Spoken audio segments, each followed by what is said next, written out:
찬송 도중에 마이크 배터리가 다 되는 바람에 찬송을 인도할 수가 없어가지고 그전에는 다른 배터리나 마이크가 있었는데 지금 하나가 어디 갔는지 그래서 배터리를 교체를 하지 못하다 보니까 여기 가운데로 또 나와서 찬송 인도하게 되고 중간에 마이크를 건드려 가지고 엄청 놀라셨을 것 같습니다. 이 교회 성전 리모델링 공사가 벌써 이제 한 3개월이 지난 것 같아요. 공사 기간이 길어지다 보니 이제 좀 저도 지친다는 그런 느낌이 드는데 그래서 한 주간 쉬어가 보려고 하는데 이게 쉬는 게 또 쉬는 게 아닌 것 같습니다. 중간에 무슨 일이 생겨도 꼭 이렇게 생길 수밖에 없기 때문이죠. 어제 이호계 집사님이 구급차를 타고 갔다고 딸에게서 전화가 왔어요.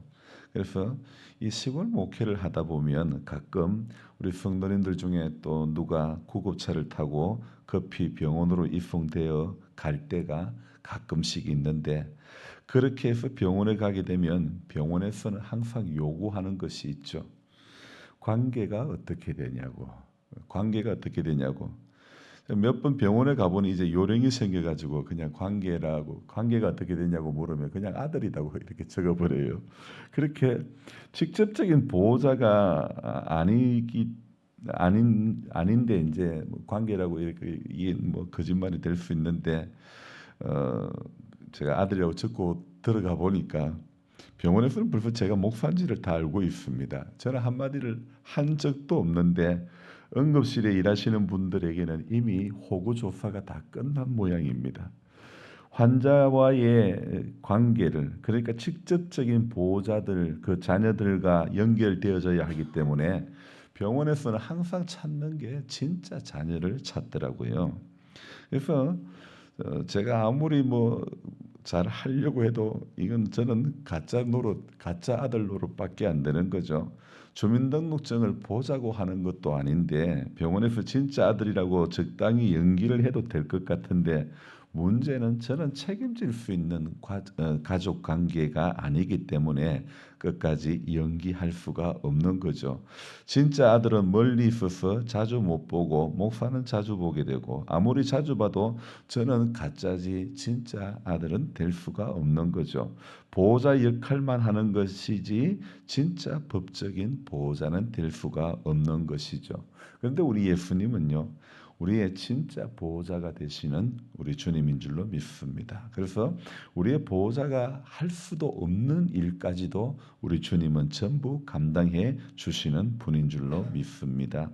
오늘 마태복음 20장에서 먼저 포도원 품꾼의 비유를 우리 주님께서는 말씀을 하시고 그리고 또 주님은 쉴 새 없이 이제 말씀을 가르치시고 17절부터는 세 번째로 죽음을 예고하시고 부활을 예고하시는 그런 말씀을 17절부터 19절까지 3절에 걸쳐서 말씀을 하시는데 그런데 이제 예수님께서 이 마태복음 20장 17절부터 19절에 자신의 죽음과 또 제3일에 살아나야 하리라 이 부활에 대해서 알려주시는데 바로 그때에 오늘 20절 그때에 죽음과 부활을 알려주는 그때에 20절에 세베대의 아들의 어머니가 그 아들들을 데리고 예수께 와서 절하며 무엇을 구하니 자, 이 어머니가 왜 예수님 앞에 와서 무엇을 구했을까요? 그 어머니의 절하며 무엇을 구하는 그 요구 사항이 무엇인가요? 자, 여기에서 그 아들들을 데리고 이르던데 그 아들들은 누구냐 하면 바로 야고보와 요한을 의미합니다. 21절에 무엇을 그렇게 엎드려 절하며 무엇을 구했을 때에 21절에 예수께서 무엇을 원하느냐 이렇게 예수님의 물음에 이 여인은 자신의 나의 이 두 아들을 주의 나라에서 하나는 주의 우편에 하나는 주의 좌편에 앉게 명하소서 이렇게 예수님의 좌우편에 자기 아들들을 앉혀달라는 이런 요청을 하는 것입니다. 이런 요청을 할 때 그 주변에 아무도 없었을까요? 오늘 24절을 한번 봅시다. 열 제자가 듣고 그 두 형제에 대하여 분이 여기거늘. 이렇게 그 세베대의 그 아들의 어머니가 예수님에게 말씀을 무엇을 구했을 때에 열 제자가 듣고, 야고보와 요한의 어머니가 자신의 두 아들을 좌우편에 앉게 해 달라고 하는 이 이야기를 누가 들은 겁니까? 열 제자가 듣고, 이 어머니는 다른 제자들이 듣고 있는데 들어서, 제자들이 어떻습니까? 다른 제자들이 열두 형제에게 분히 여기거늘. 그러니까 오늘 이 들어서 분이 여기고 있는데 자신이 하고 싶은 말을 다 하는 이 어머니의 모습, 어찌 보면 참 생뚱맞고 이해가 안 되는 모습을 지금 보여주고 있죠. 여러분, 우리가 신앙생활하면서 생뚱맞고 이해가 안 되는 모습으로 살면 안 될 것 같습니다. 예수님은 지금 이제 내가 진짜 십자가를 진다, 바로 이 이야기를, 내가 죽는다, 이 이야기를 하시고 계시는데, 그때에, 오늘 20절에는 그때에 그 이야기를 하실 때 그 지금 죽음에 관한 이야기를 하고 계시는데, 내가 곧 죽게 될 것이라는 걸 이야기를 하고, 그리고 3일 후에 살아나게 되리라는 말씀을 하시는데, 지금 이 아들들의 어머니는 우리 아들 자리 좀 달라고 이야기를 하고 있죠. 이 말에서 우리는 제자들과 이 여인이 오해하고 있는 것을 알 수가 있습니다. 예수님이 여러분 예루살렘에 가는 이유가 무엇입니까? 예수님은 십자가를 지고 돌아가시기 위해서 예루살렘으로 이렇게 들어가시는 거지만은, 세 번째로 죽음과 부활을 17절부터 19절까지 분명히 말씀하셨음에도 불구하고 사람들은요, 함께 있는 사람들은 예수님께서 예루살렘에 가시면 이제 자신들의 나라가 시작된다고, 그렇게 자기들 세상이 된다고 착각을 했던 것이죠. 여러분, 사람들이 지금 생각하는 세상은 어떤 세상입니까? 눈에 지금 바로 눈에 보이는 세상 눈에 보이는 나라를 지금 사람들은 바라보고 있는 거죠. 그래서 자신들이 생각하는 그 나라가 임하면 나는 어디에 있고 너는 어디에 있게 되고, 이런 생각에 사람들은 빠져 있는 것 같습니다. 바로 이런 이유들 때문에 이 여인의 말 때문에 제자들이 분이 여길 수밖에 없었던 것이죠. 죽으러 가신다는 이야기를 우리 예수님께서 하시고 있는데, 제자들의 어머니라는 사람의 이야기는 정말 너무 생뚱맞는 이야기 아닙니까?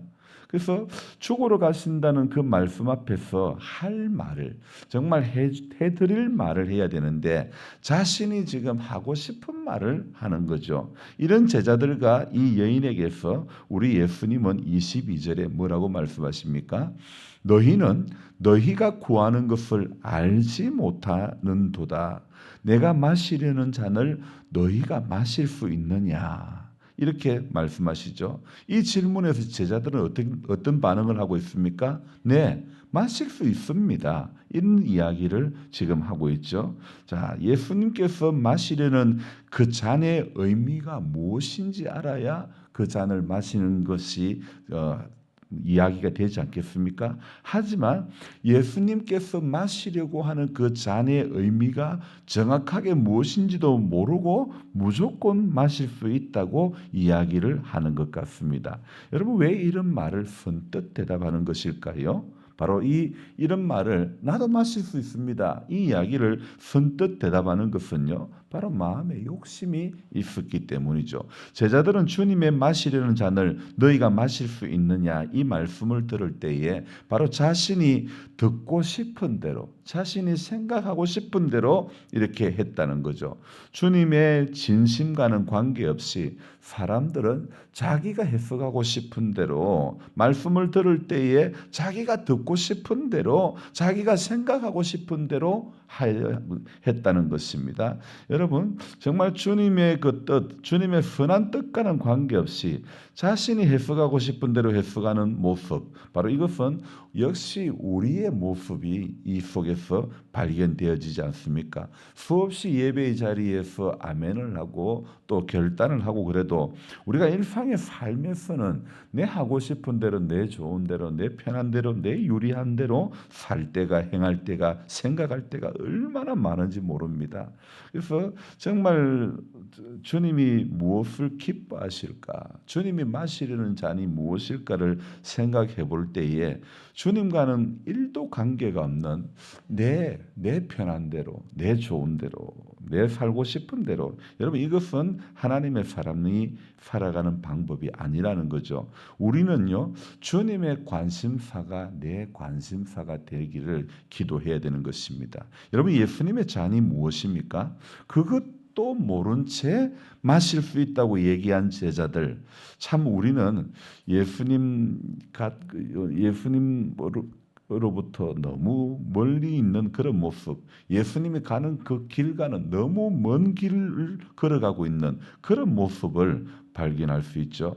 오늘 우리가 찬송을 불렀던 그 곡처럼 십자가를 질 수 있나 주가 물어보실 때 죽기까지 따르오리 저들 대답하였다. 우리의 심령 주의 것이니, 바로 이 찬송을 어쩌면 뜻없이 부르고 있는 우리들의 이런 모습하고 너무나 흡사한 모습이 아니겠습니까? 찬송 부를 때의 한 절 한 절의 그 고백이 정말 주님의 그 마음으로 죽기까지 따르오리 저들 대답하였다. 우리도 대답하고 우리도 고백하지만은, 그러나 우리의 심령이 주의 것이니 이런 찬송을 부르지만은 주의 것보다도, 주의 시간보다도 내 시간, 내 뜻 될 때가 얼마나 많습니까?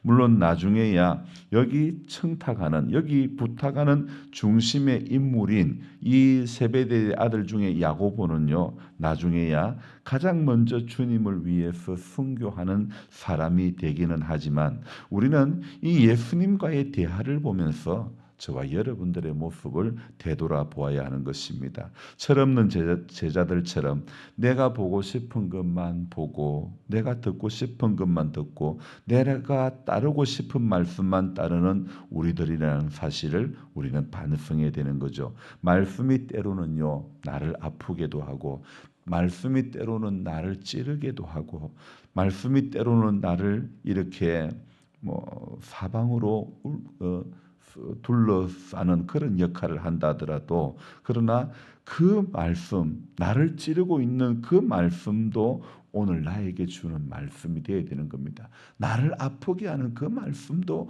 오늘 내게 주시는 말씀이 되어야 하는 것입니다. 주님의 마시려는 잔이 무엇인지 말씀을 잘 들어야, 잘 경청해야 주님이 마시는 쓴 잔까지 마시게 되는 그런 믿음이 생겨나게 되는 것 아니겠습니까? 그렇지 않으면 오늘 이 본문 속에서 나오는 사람들처럼 여전히 자기 듣고 싶은 대로, 자기 생각하고 싶은 대로, 자기가 바라는 세상으로 이렇게 모든 것이 되어지기를 소망하는 그런 어리석은 사람밖에 될 수가 없다는 겁니다. 여러분, 우리가 신앙생활하면서 중요한 것은 언제나 내 생각은 중요하지 않다는 겁니다. 우리는 우리 입장에서는 내가 원하는 것, 내가 바라는 것 참 이렇게 하고 싶지만은, 그러나 우리가 예수를 믿는다는 것은 내 생각은 중요하지 않다는 겁니다. 언제나 하나님 생각, 언제나 성령님께서 주시는 생각, 언제나 예수께서 생각했던, 예수께서 사셨던 그 가치를 따라가는 것이 중요한 것이지, 내 생각대로 되는 것이 중요한 게 아닙니다. 그래서 기도는 왜 한다 그랬죠? 내 생각대로, 내 뜻대로 될까 봐 기도한다고 여러분 말씀드리지 않았습니까? 내 뜻대로 되지 않기 위해서 기도하는 겁니다. 주님이 주시는 마음으로 말씀을 받아야 하는 것이고, 주님이 주신 그 말씀을 오늘도 잘 듣고 나도 주님의 잔을 진실로 감당하기를, 진실로 마실 수 있는 그런 성도가 되기를 소망하며 기도하는 우리들이 되어져야 될 줄로 믿습니다. 기도하겠습니다.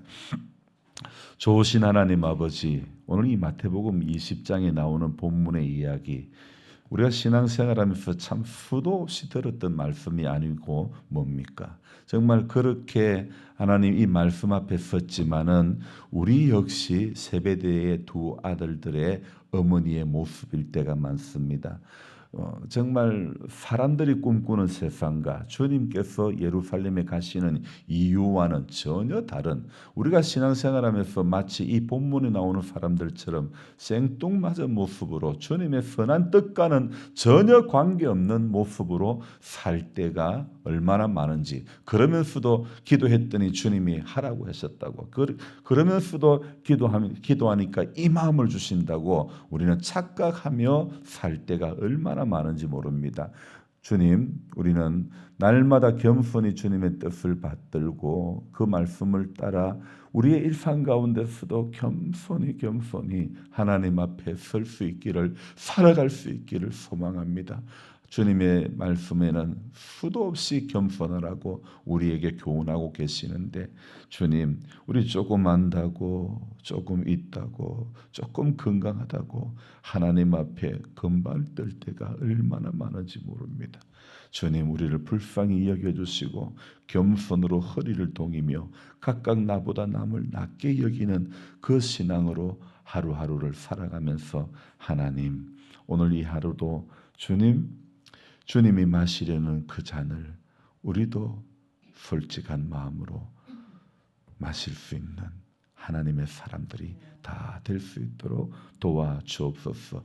언제나 내 생각이 중요하지 않고 하나님의 생각이 중요한 줄로 믿사오니, 주님, 오늘도 내 생각을 꺾어주시고 내 감정을 꺾어주시고, 주님이 기뻐하시는 그 마음을 내가 품고 달려가게 하여 주시옵소서.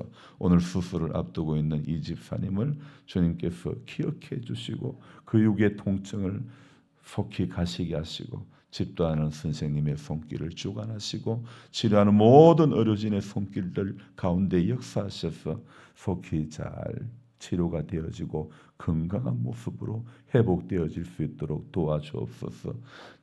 장기의 사이즈가 많이 커져서 또 어려움이 있지만은 그 모든 것까지 주님이 주관해 주셔서 안정케 하시고 깨끗게 고침받게 하여 주옵소서. 감사를 드리며 예수님의 이름으로 기도드리옵나이다.